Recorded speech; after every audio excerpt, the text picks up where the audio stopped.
Hello दोस्तों, ये आपके सामने एक फिगर दिया हुआ है। इसको व्हीट स्टोन ब्रिज कहते हैं। तो पहले हम समझेंगे कि व्हीट स्टोन ब्रिज होता क्या है। तो व्हीट स्टोन ब्रिज में आप यहाँ पर देख रहे होंगे PQRS।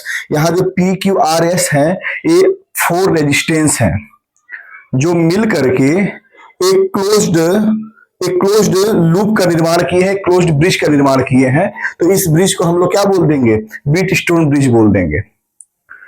उसके बाद आप यहां पर देख रहे होंगे कि यहां पर ए, सी और बी और डी, ये आपको 4 पॉइंट दिख रहे होंगे। मैंने ए और सी से बैटरी को कनेक्ट किया हुआ है और बी और डी के बीच में मैंने गैल्वेनोमीटर लगाया हुआ है। और गैल्वेनोमीटर में जो मैंने एरो दिखाया है, मतलब मैं ये दिखा रहा हूं कि इसमें अभी कोई डिफ्लेक्शन नहीं हो रहा है। और आपको जानकारी है according to the definition of a galvanometer कि गैल्वेनोमीटर में डिफ्लेक्शन तभी नहीं होगा जब इस बी और डी के बीच में करंट नहीं आएगा। क्योंकि गैल्वेनोमीटर का काम क्या होता है कि अगर करंट आ रहा है तो जाहिर सी बात है वो डिटेक्ट करेगा, तो डिफ्लेक्शन देगा। अगर वो जो एरो दिख रहा है आपको, अगर ये नल डिफ्लेक्शन दिखा रहा है, नो डिफ्लेक्शन दिखा रहा है, इसका मतलब ये है कि बी और डी में कोई भी करंट फ्लो नहीं कर रहा है।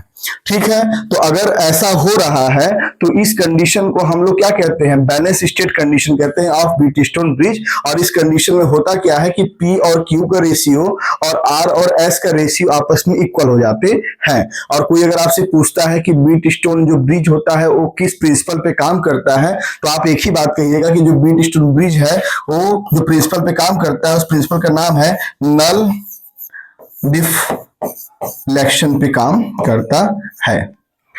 ये तो हम लोग चर्चा कर दिए व्हीट स्टोन ब्रिज के बारे में, लेकिन अभी हमें करना क्या है? हम यहाँ पर ये सब क्या लिखे हुए हैं, देखिए बात समझिएगा।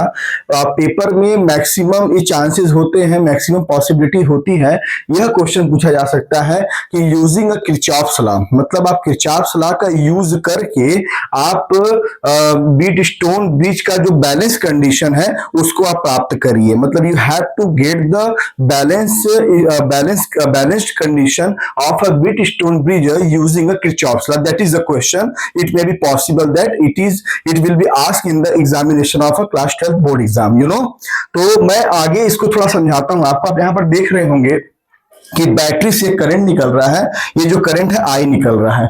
आई जब ए पर पहुंच रहा है तो पहुंचने पे 2 भाग में डिवाइड हो जा रहा है। हमने दे दिया I1 और I2। तो एक बात तो कंफर्म हो गया कि आई 2 भाग में डिवाइड हो रहा है। इसका मतलब ये हो गया कि that is nothing, that is I equal to I1 plus I2। और इसको मैंने इक्वेशन नंबर फर्स्ट मान लिया।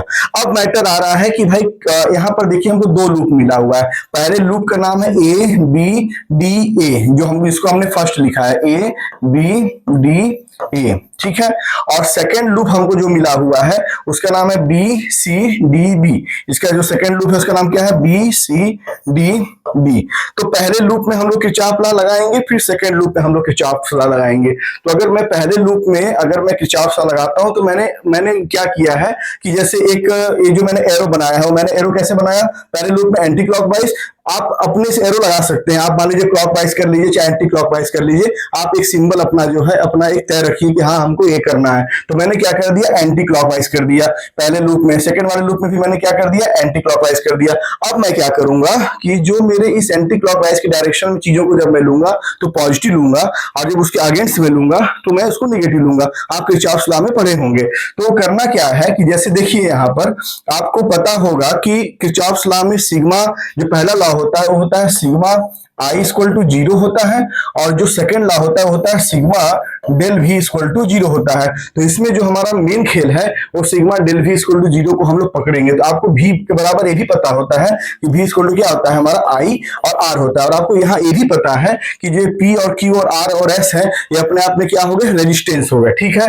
तो यहाँ पर देखिए आप क्या हुआ कि जैसे ये जो P रेजिस्टेंस है, तो P रेजिस्टेंस में कौन सा करंट जा रहा है? तो I1 करंट जा रहा है। तो अगर P रेजिस्टेंस है और और I1 करंट है, तो मुझे आप ही बताइए अकॉर्डिंग टू द यहाँ पर देखिए सेकंड लॉ जो sigma del V equal to 0, तो इसका पोटेंशियल कितना होगा, तो V इक्वल टू होता है IR, तो I कितना हो गया I1 और R कितना हो गया P, मतलब ये हो गया I1 इंटू P, और हमने डायरेक्शन क्या लिया हुआ है अपने से एंटी क्लॉकवाइज लिया हुआ है। तो जब हम ऐसे चलेंगे तो देखिए ये एरो ऐसे जा रहा है और हम ऐसे चल रहे हैं, मतलब हम अपोजिट चल रहे हैं। तो जब अपोजिट में मैंने पहले ही कह दिया कि अगर साथ चलेंगे तो पॉजिटिव लेंगे, अगर अपोजिट चलेंगे तो निगेटिव लेंगे, तो इसलिए देखिए हमने यहाँ पर माइनस लगाया है। और I1P, ये I1P क्या हो गया, तो ये I1P जो हो गया ये इस रेजिस्टेंस के बीच का क्या हो गया, पोटेंशियल हो गया। ठीक है, उसके बाद अब हम आगे चलते हैं कहां पर, जब हम देखिए लूप हमने कौन सा लिया हुआ है ABDA, मतलब हम इधर अभी क्रॉस नहीं करेंगे, अभी हम इधर ही रहेंगे। तो ABDA, तो ABDA में आप देखिएगा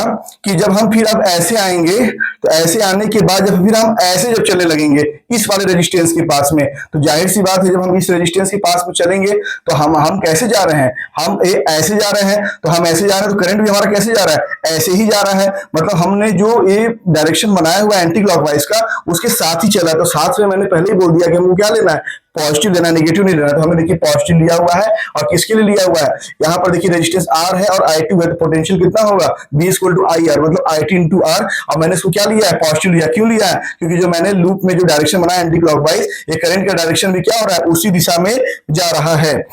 तो ये हमारा समेशन कितना होता है, इक्वल टू 0। तो मैंने देखिए यहाँ पर समेशन क्या कर दिया, इक्वल टू 0 कर दिया। माइनस वाले को फिर मैं उधर ले गया, तो मुझे I1P इक्वल टू I2R, हमको एक इक्वेशन मिल गया। उसके बाद फिर मैंने सेकंड में फिर सेम कंडीशन आपको लगाना है। यहाँ पर भी मैंने क्या लिया है, एरो को एंटी क्लॉकवाइज लिया हुआ है। तो यहाँ पर लूप का नाम क्या है, BCDB है। तो हम किसको चेक करेंगे, हम यहाँ पर देखिए रेजिस्टेंस के पास चेक करेंगे, यहाँ पर चेक करेंगे। तो जब जाहिर सी बात है जब हम ऐसे आएंगे, आप देख रहे होंगे यहाँ पर देखिए I1 और Q है, तो नेगेटिव मैंने लिया। जाहिर सी बात है जब मैं ऐसे आऊंगा तो मैंने एरो तो ऐसे लिया हुआ है और मैं ऐसे आ रहा हूं, तो दोनों आपस में अपोजिट हो जाएंगे। तो यहाँ पर देखिए मैंने नेगेटिव साइन लिया, माइनस I1Q, और उसके बाद देखिए I2S, देखिए S में। तो जब मैं ऐसे जा रहा हूं तो जाहिर सी बात है I2 जो करंट जा रहा है वो भी ऐसे जा रहा है और मैं भी ऐसे जा रहा हूं, तो साथ साथ बात हो गई, तो मतलब पॉजिटिव की बात हो गई। तो यहाँ देखिए प्लस I2S मैंने लिया हुआ है, और इक्वल टू कितना हो जाएगा आपका, 0 हो जाएगा according to the second law of the Kirchhoff's law. I1Q को मैंने उधर किया, तो I1Q इक्वल टू I2S मिल गया, ये भी हमको इक्वेशन मिल गया। उसके बाद जो है इस ये दो इक्वेशन हमको मिल गया, I1P इक्वल टू I2R मिल गया, I1Q इक्वल टू I2S मिल गया। तो हमने क्या किया है, कुछ नहीं किया है।